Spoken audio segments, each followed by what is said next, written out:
do we have an exciting video coming to you guys today. We are going to be going over the monthly and the weekly close on a lot of our favorite stocks, Nio, GameStop, AMC, and then we're going to be going into a couple other topics such as gaps, why do you fill those gaps, as well as earnings. Because the stock market, in case you guys are unaware, the stock market is closed on Monday for Labor Day in the U.S., which means, and I did not know this, that Nio is going to have their earnings on the first day back from the market. So I would anticipate some kind of crazy volatility on Monday, or on Tuesday. And it's going to be very, very strange to see that. But let's get into this, because what I had thought was going to happen has not happened yet, right? You're still within this bull flag. So very similar to AMC's chart going into earnings when we charted it last time.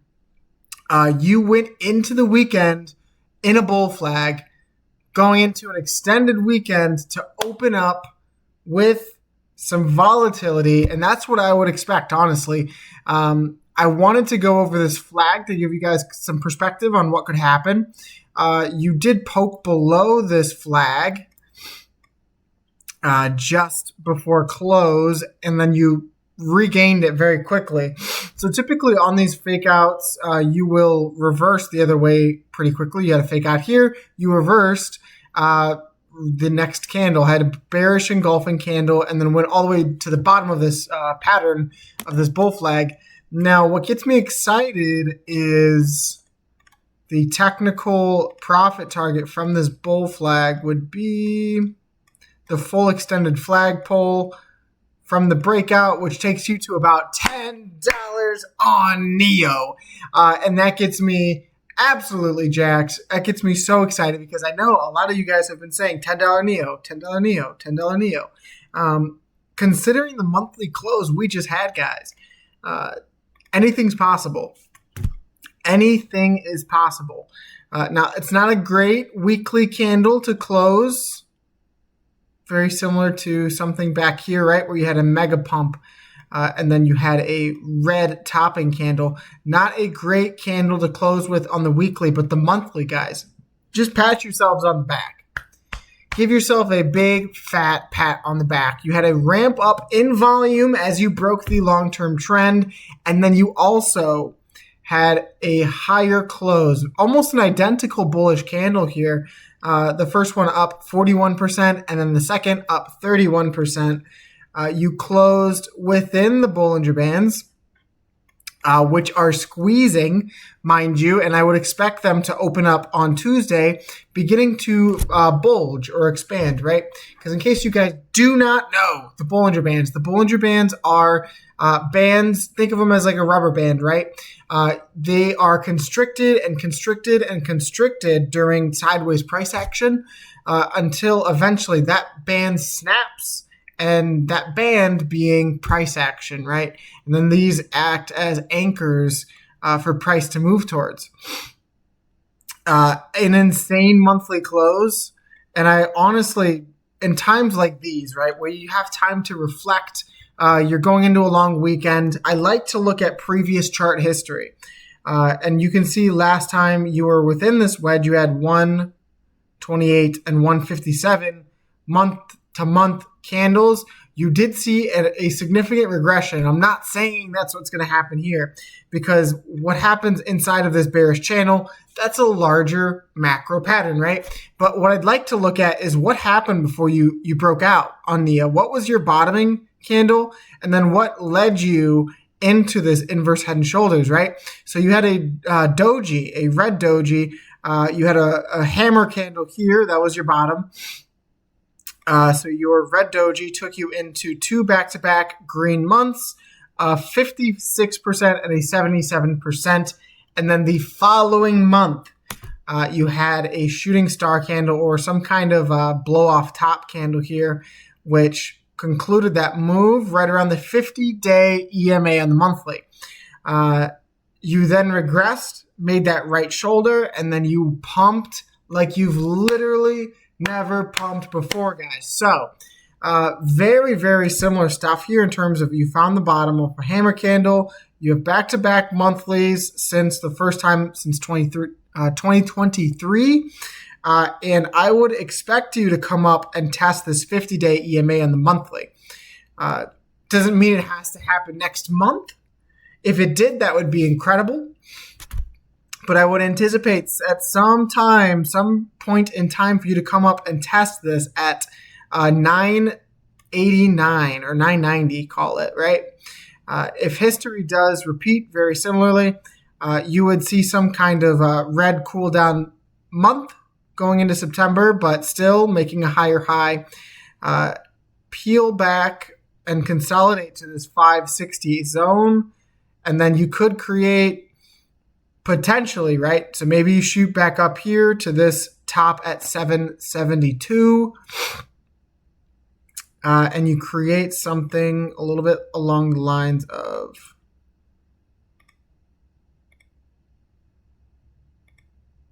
something like that, right? We create this shoulder, head, shoulder. That, for me, would be the exact same setup that you had back in 2020. And you give the indicators, the lagging indicators, time to catch up for a greater scale move. You go into the quarterly chart here, you can see this thing is doing something it has not in a very long time. And it gets me excited because you look at the quarterly MACD and you can see that the quarterly MACD is curling up and is now closer since month close than it ever has been since back in 2020 before you went on this monumental run. Just this nasty, dirty squeeze from $2 up to $67 on Nio. And there are some price targets to potentially look for. You have a $27 gap on Nio. On the weekly time frame, the daily time frame, you have plenty of gaps to the south side, which makes me believe that you might make some kind of right shoulder here. And that would be worst case scenario, but still a bull case scenario. So keep that in your heads, right? Just because it goes down in consolidation off lower volume does not mean that the end or the best has already come, right? I wanted to go into the daily... I wanted to go into the 4-hour chart on Nio just for a second. Where was it? I think I did it on my phone. Let's look.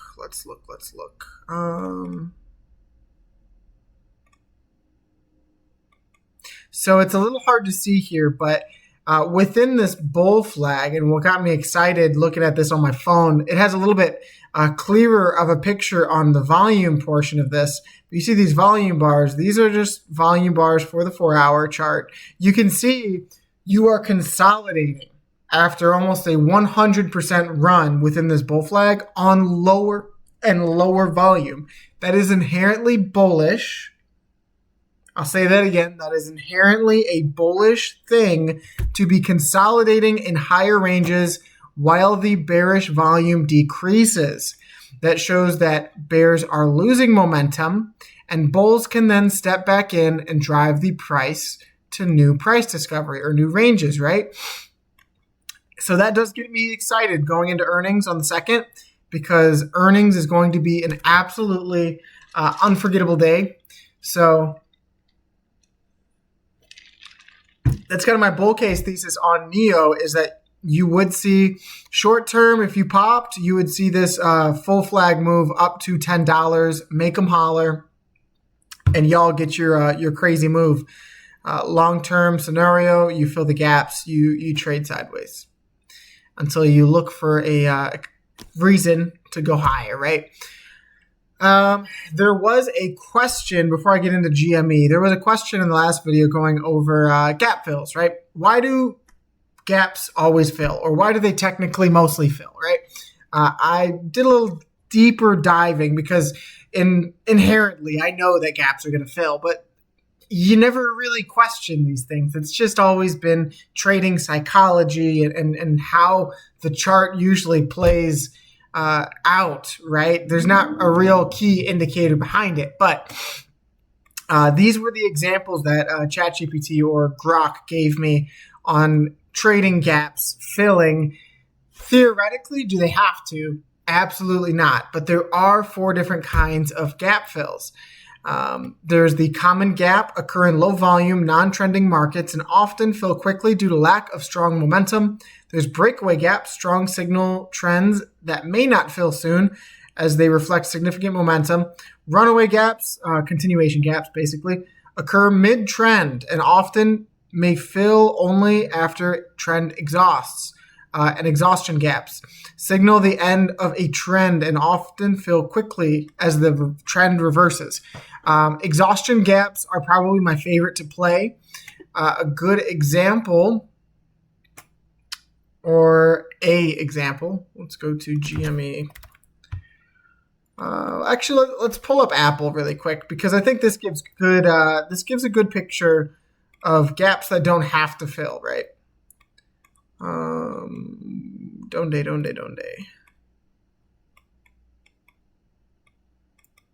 There you are.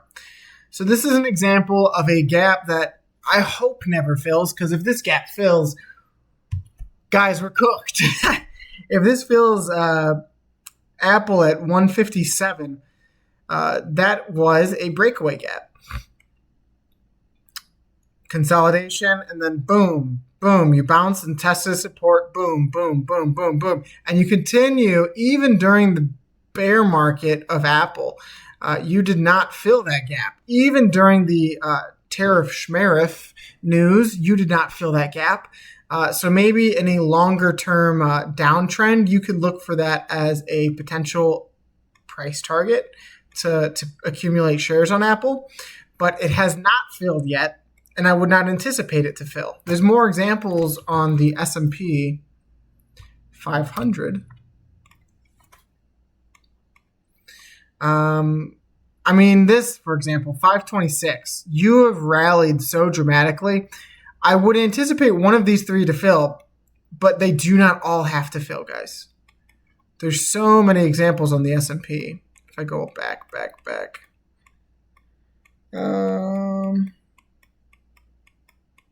Geez, how far did I go?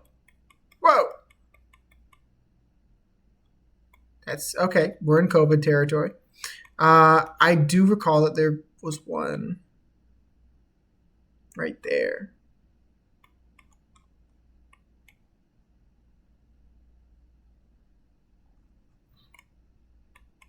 So like this price gap never filled. This price gap never filled.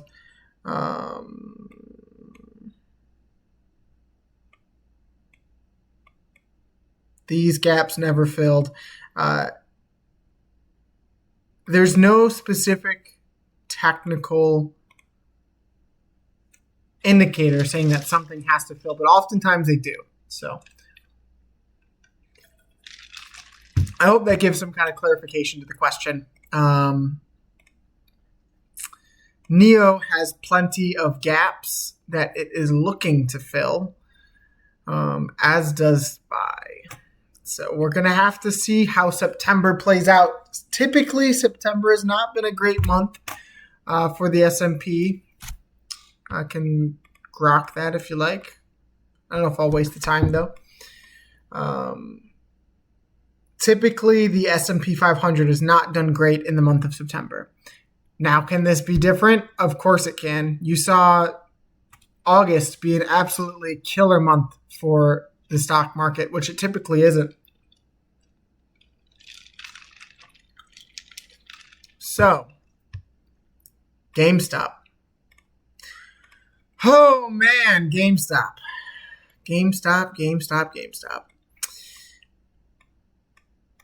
I think I'm going to cut it here. And I'm going to get into it in the next video. It's been a very long video already. I'll make one more on GameStop, AMC, and a little bit of crypto with your current situation. I hope I helped explain the gap fills and the different gaps that do exist with different circumstances. So excited for Nio earnings on the 2nd. I'll be looking forward to that on Tuesday. And Please, please, please do slap the subscribe button. We're almost up to 250 subscribers. We're picking up steam, guys, and I could not love it even more than I already am. It's a beautiful thing. I'm grateful for each and every one of you guys. You guys are super supportive, and I continue to bring my best every single day. 2 posts a day is what I try to do, and I'll continue to do that for y'all. So please slap the subscribe button, slap the like button. God bless each and every one of you, and good luck in the markets, guys. Have a good weekend. Peace.